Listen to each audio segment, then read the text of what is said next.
Hello बच्चों, पिछली video में हमने प्रश्नावली 1.3 का क्वेश्चन नंबर 5 तक सॉल्व करना सीखा था। अगर आप मेरे चैनल पर नए हैं और पहली बार मेरे वीडियो को देख रहे हैं तो आप मेरे चैनल पर जाकर पिछली सभी क्वेश्चन का हल देख सकते हैं। इस वीडियो में हम क्वेश्चन नंबर 6 से इसे हल करेंगे। हमारा क्वेश्चन नंबर 6 क्या कह रहा है कि पी बाई क्यू, जहाँ पे क्यू नॉट इक्वल टू 0 के रूप में परिमेय संख्याओं के अनेक उदाहरण लीजिए जहाँ पी और क्यू पूर्णांक है और जिनका एक के अतिरिक्त अन्य कोई उभयनिष्ठ गुणनखंड नहीं है और जिसका शांत दशमलव निरूपण यानी कि प्रसार है। क्या आप यह अनुमान लगा सकते हैं कि Q को कौन सा गुण अवश्य संतुष्ट करना चाहिए? देखिए हमें क्या दिया गया है, हमें कह रहा है कि हमें अनेक उदाहरण लेना है परिमेय संख्याओं का, ठीक है। और ये हमारी जो परिमेय संख्याएं कैसी होती हैं, P बाई Q के रूप में होती हैं, P बाई Q के रूप में होती हैं। और जहाँ में हमारा जो और इस परिमेय संख्याओं को हम क्या बोलते हैं, भिन्न बोलते हैं, ठीक है।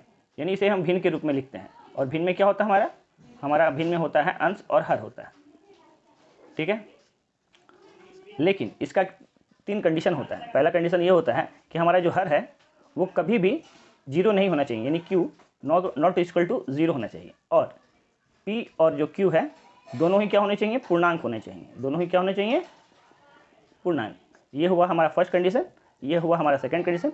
और तीसरा कंडीशन क्या होता है कि ये दोनों का जो HCF होगा यानी कि मौसो होगा, यानी P और Q का जो मौसो होना चाहिए वो कितना होना चाहिए, हमेशा 1 होना चाहिए। तभी ये हमारी क्या कहलाएंगी, परिमेय संख्या कहलाएंगी, ठीक है।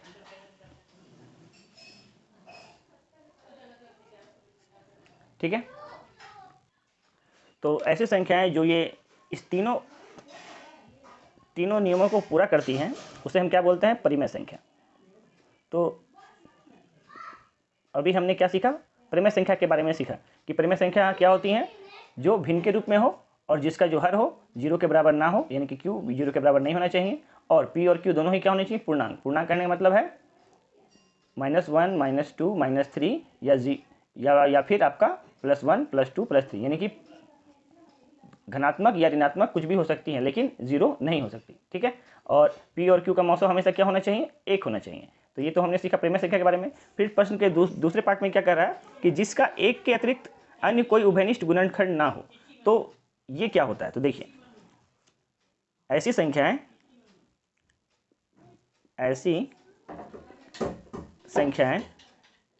जिसका एक के अतिरिक्त कोई अन्य गुणनखंड ना हो, कोई अन्य गुणनखंड ना हो, उसे हम सहअभाज्य संख्या कहते हैं। उसे हम क्या कहते हैं, सहअभाज्य संख्या।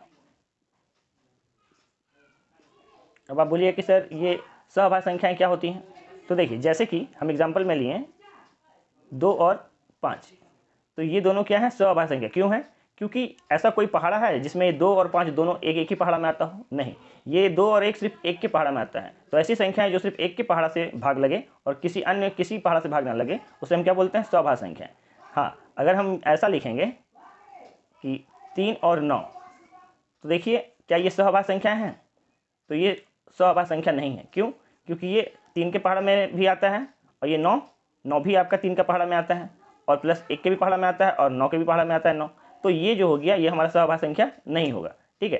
तो हमें क्या लेना होगा, अगर हम 3 और 4 को लें तो देखिए 3 और 4 सिर्फ एक के पहाड़ा में आता है और किसी दूसरे पहाड़े में नहीं आता है। तो ऐसी संख्या को हम क्या बोलते हैं, सहअभाज्य संख्या। और इसका जो गुणनखंड होगा हमेशा क्या होगा, एक के अतिरिक्त और कोई नहीं होगा।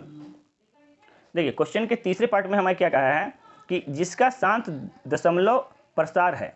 अब इसका क्या मतलब हुआ, देखिए शांत दशमलव प्रसार होने का भी 3 कंडीशन होता है। पहला कंडीशन तो ये होता है कि जिसका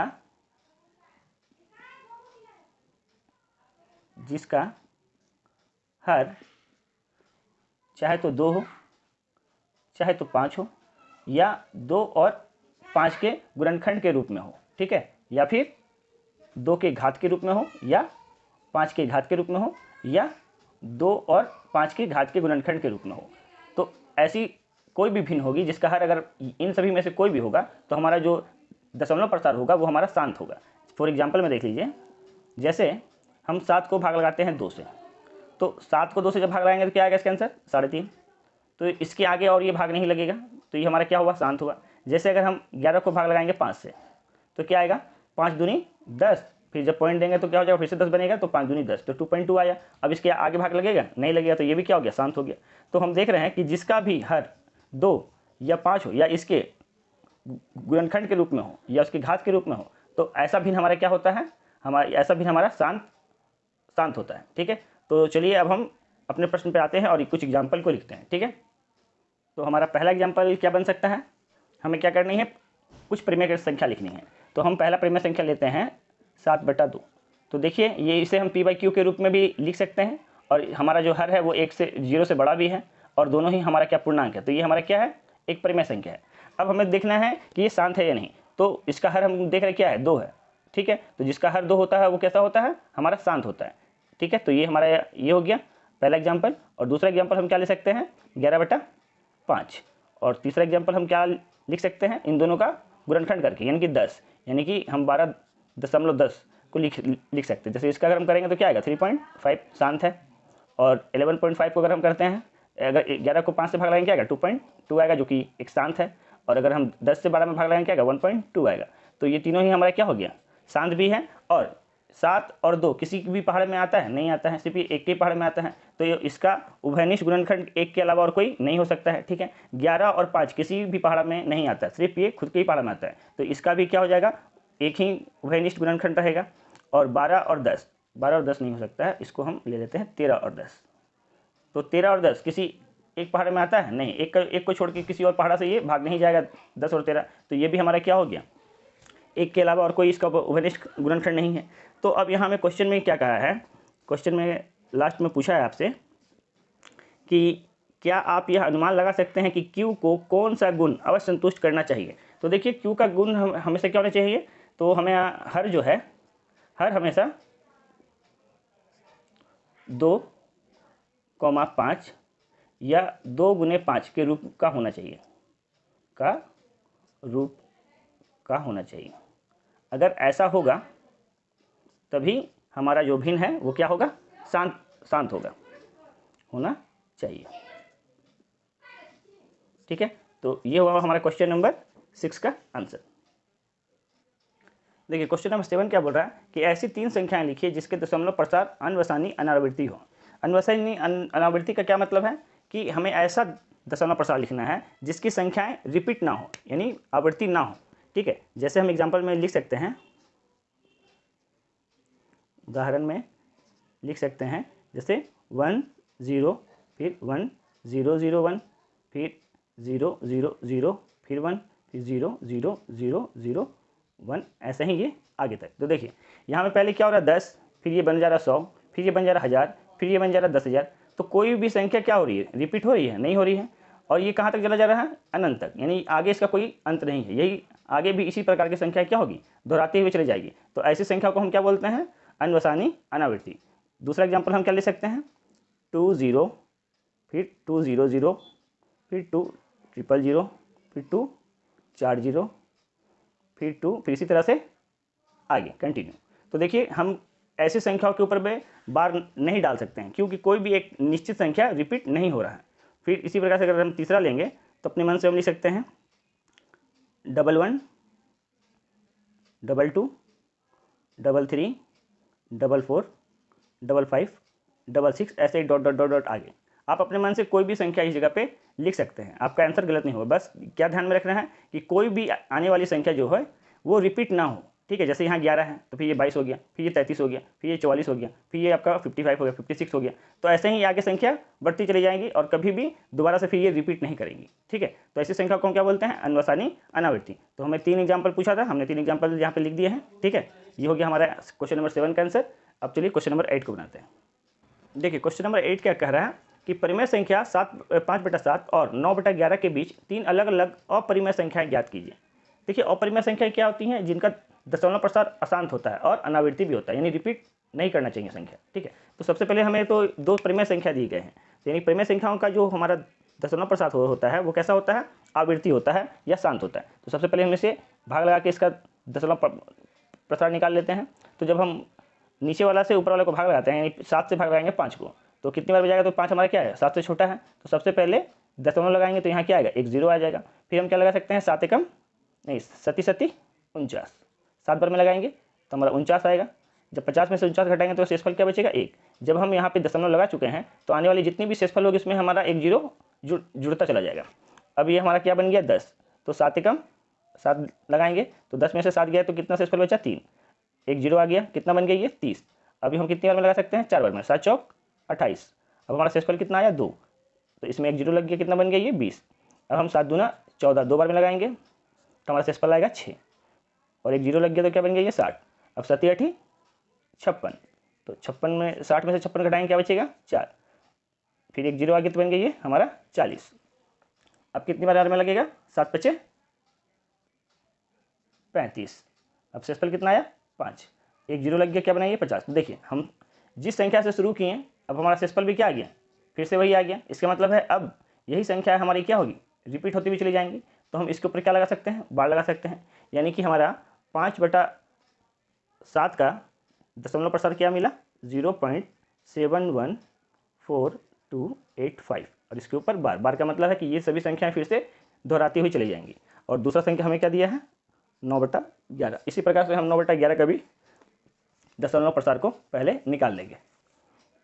तो ऊपर वाली संख्या को हम भाग लगाते हैं नीचे वाली संख्या से, तो 9 हमारा छोटा संख्या है तो पहले हम दशमलव लगाएंगे तो ये हमारा 0 आ जाएगा। अब कितनी बार में जाएगा ये, 11 के पहाड़ा में 8 बार में 88, शेषफल क्या बचेगा 2। पॉइंट लगा चुके हैं तो एक 0 खुद ब खुद आ जाएगा। अब कितनी बार में जाएगा, 11 एकम 11, फिर हमारा शेषफल कितना आ रहा है 9, पॉइंट लगा चुके हैं तो 0 अपने आप आ जाएगा। तो देखिए ये हमारा 90 फिर से आ गया, हम शुरुआत किए थे 90 से, फिर से 90 आ गया। इसका मतलब है कि अब यही संख्या हमारा क्या होगा, दोहराते हुए चला जाएगा। इसका मतलब है हमारा इसका दशमलव प्रसार क्या आएगा 0.81, और इसके ऊपर बार। तो हमें ये 2 संख्याएं मिल गई हैं। हमें क्या करना है, इसके बीच की 3 अपरिमेय संख्याएं लिखनी है। तो पहली परिमेय संख्या लिखते हैं हम, पहली अपरिमेय संख्या लिखेंगे। तो अपरिमेय संख्या क्या होती है, जिसका दशमलव प्रसार अशांत हो और अनावृत्ति हो। तो सबसे पहले हमें शुरुआत करना है, इससे बड़ा होना चाहिए संख्या और इससे छोटा होना चाहिए। तो सबसे पहले हम क्या इसका आगे का 2 अंक ले लेते हैं। तो 0.7, यहाँ 7 1 है तो हम यहाँ 7 2 ले लेंगे। उसके बाद एक 0 लगा दिए, फिर 7 2 को लिख दिए, अभी 2 0 लगा देंगे, फिर 7 2 को लिखेंगे, अब 3 0 लगा देंगे, और ये ऐसे ही आगे बढ़ता चला जाएगा। ठीक है, तो देखिए अपरिमेय संख्याएं क्या होती हैं, अनवसानी अनावृत्ति।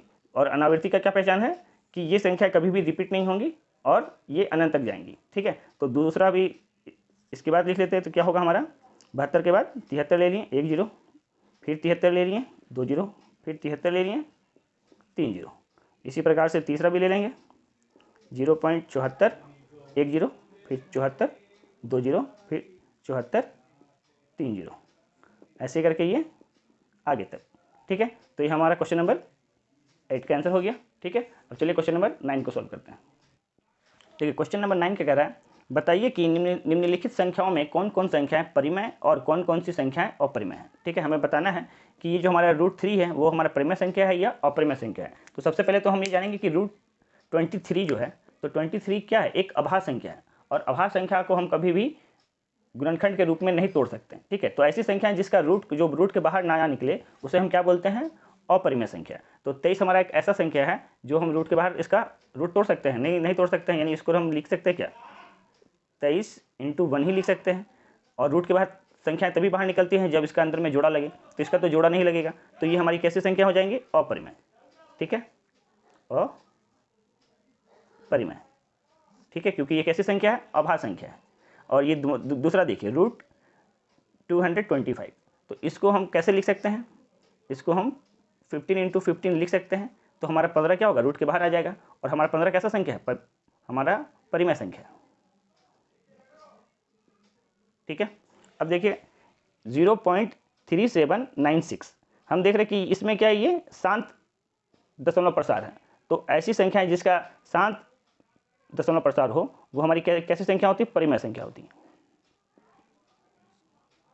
ठीक है, और इसमें देखिए इस वाले संख्या में देखिए 7.478478, तो हम देख रहे हैं ये जो संख्या है 478 रिपीट हो रहा है, और इसी तरह से ये आगे रिपीट होता हुआ चला जाएगा। यानी इसको हम लिख सकते हैं 7.478 के ऊपर में बार।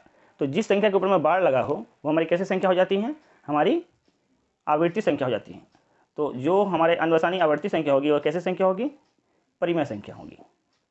ठीक है, अब क्वेश्चन नंबर लास्ट में देखिए, यहाँ में क्या लिखा है 1.10, फिर 100, फिर 100, फिर 140। तो हम दे रहे हैं इसमें ऐसा कोई भी संख्या नहीं है जो एक ही टर्म में रिपीट किया गया, यानी हम इसके ऊपर बार नहीं लगा सकते हैं। तो जो ऐसी संख्या जिसके ऊपर हम बार नहीं लगा सकते उसे क्या बोलते हैं हम, अनवसानी अनावृत्ति। तो ऐसी संख्या क्या होती है हमारी, अपरिमेय संख्या। ठीक है, आई होप आपको ये सॉल्यूशन समझ में आया होगा। अगर किसी भी तरह का आपको कोई प्रॉब्लम हो तो मुझे कमेंट कीजिए और हमें बताइए, मैं उसे दूर करने का पूरा कोशिश करूँगा। और अगर आपको मेरा वीडियो अच्छा लगता है तो मेरे वीडियो को लाइक कीजिए और मेरे चैनल को सब्सक्राइब करिए। Thank you.